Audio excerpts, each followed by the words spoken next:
Hi, my name is Bree Hollingsworth, and I will be talking about climate change and the Clean Air Act.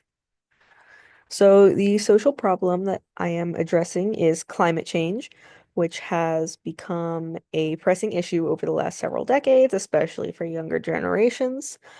One of the ways to combat the effects of climate change is the Clean Air Act, which was passed by Congress in 1963.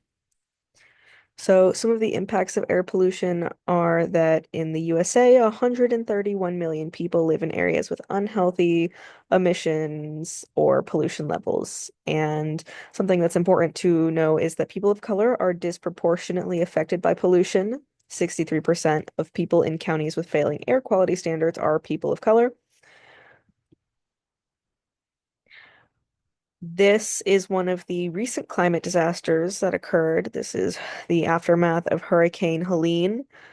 We can see this top photo right here is Chimney Rock, and then this as well. We have the before here and after. It was a town of about 150 people, and now it's just gone. And then this is Asheville, North Carolina, which has a population of about 90,000 people, and the I-40 is going to be closed for at least the next year and a half or 2 years because of the devastation.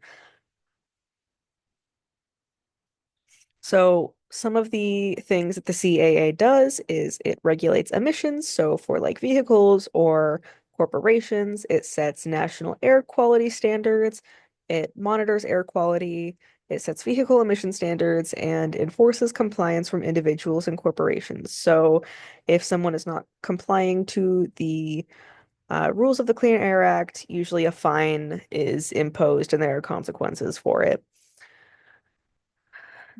So, the Clean Air Act regulates emissions to protect public health. And in the years following the passage of the Clean Air Act, the Environmental Protections Agency saw lead air levels decrease by 94%. The Clean Air Act has also been revised many, many times since 1963, with the most recent time being in 2024 under the Biden administration. So some of the reasons why it's relevant to social work is that it involves public health, policy changes, intersectionality, and public aid in the event of climate disasters.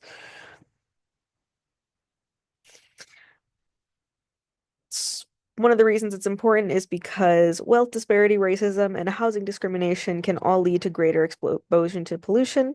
There's also a greater risk of climate disasters that affects the health of millions of people throughout the USA, and the likelihood of these climate disasters occurring will increase if more isn't done to address climate change in the next several years.